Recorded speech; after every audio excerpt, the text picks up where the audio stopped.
Hello everyone, and welcome back to another episode of Adulting. I'm your temporary host, Colby Holtman, and on this week's episode, we will be talking about all things leadership.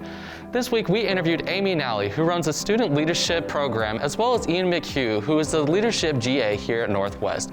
We asked them some basic questions about what it truly means to be a leader. Let's check it out. I think being a leader is being a good role model, and when I say being a good role model, I think the importance of leadership skills is to have high integrity, good character, always saying doing what you say you're going to do.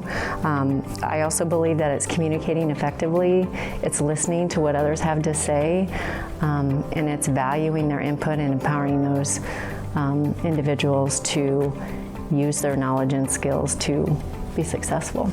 The importance of being a leader is really to bring out the best in the people around you. I'm a bit of a sports nerd and a Chiefs fan, so I love Patrick Mahomes. People talk about it. You can see that he kind of brings the best out of the people around him, and I think that's like a really good example of, a good leader. I think practice. So practicing discipline, I think taking on new roles in different organizations, or even just taking on new roles like applying for different positions on campus. And so when you take on those new roles, you automatically are continuing to learn and develop and grow. And through that, I think you attain those skills through experience. So I do believe that leadership is, you're not just a born leader, but leadership is a learned trait. In order to be a good leader, in my opinion, you simply need some experience and some confidence. And that's going to help you bring the best out of the people around you. So really just getting involved in student organizations is a good thing to do. Getting involved in your classes, even listening to podcasts, reading books, things of that nature to just, better equip yourself for what's ahead. Yeah, we've worked with career services and identifying the skills that major corporations and businesses are looking for in their employees and in college students who are just graduating. And those major skill sets are listening, communicating effectively, it's critical thinking or strategic planning. It's the ability to be flexible and adapt to changes that may occur within their job. It's being creative. And then I'd say the most is empathy. They're really looking for that empathetic person when they graduate. When I think leader, a lot of times I think facilitator. And in my mind, the difference there is somebody who helps the team get its tasks done. So I think whenever we enter the workplace, you hear the word value a lot, and I think that a organization is going to look for somebody who adds value to their team. They help people out, as well as getting their own things done. I think for me, it's understanding, and I'll use my League Green mentors who help support our League Green program as an example. I think for me, it's understanding each person and what their skill set is and what their values are, and then how to utilize those to best get your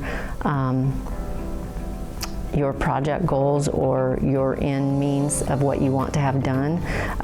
And I think this helps to motivate them because they're using their best skills to move forward to contribute to the project to help complete it.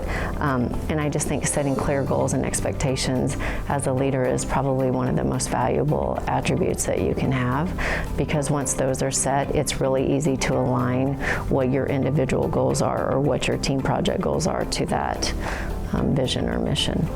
I think that great ways to motivate your team are, first off, for them to see you leading by example. You set the example for them to know how they should go about their things, as well as you being there for them, showing a little empathy so that whenever you ask them to do something, there's a little bit more of a connection there.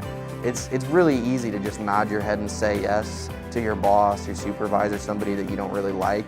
But if it's somebody that you have a bit of a relationship with, well, you want to help them out because they've helped you out. I think really understanding, I go back to emotional intelligence, which is our first step in our workshops, is understanding yourself first, so being self-aware, and then managing your emotions, and then being socially aware and being able to build those relationships are part of it. And then I think the other piece is to resolve the conflict piece between or amongst members would be to know them individually, to respect their values and their differences, and to try to understand exactly what that conflict or issue is, and to hear both sides. And then maybe get them together on a personal basis and have them discuss the issue. And if a leader needs to be there to mentor, perfect, but we really try to push those conflicts to be resolved between the two people or the group, and then coming to some type of resolution and using those resources that are out there, that might help resolve that issue to get your end result. I think the best way to go about it is trying to be as upfront as possible without being rude, and making sure to set boundaries. At this point, we're all adults. There's no need, in my opinion, for talking behind people's backs or secret conversations, stuff like that. So should conflict arise, I think the best thing to do is address it as early and head on as you can. Have an open, honest conversation about it and set some boundaries and find some solutions for moving forward. I think for me, it's really understanding the individual and that respecting that people are different, and then really just identifying what the real root problem is. And once you can identify what the problem is, I think sitting down with the team or those individuals and hashing out, how can we best go about this, even though you have differences in regards to this, because we all want to be successful and reach that end goal. So how can we do that best? And then just really, coming together, then using both of their opinions or both of their situations that they may have to be available, for us to use. Making yourself uncomfortable. Finding some things to get outside of your comfort zone.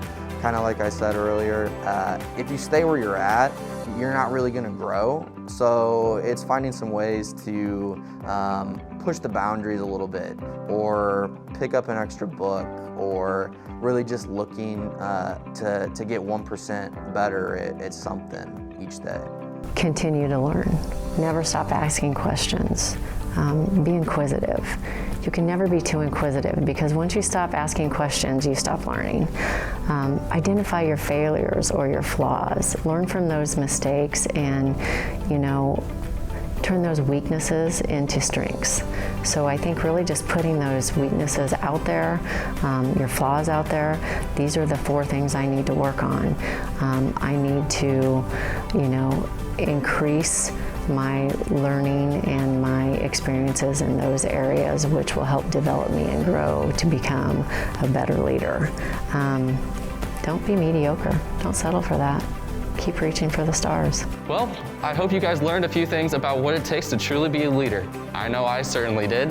So make sure you guys catch us next time for an all-new episode of Adulting. See you later.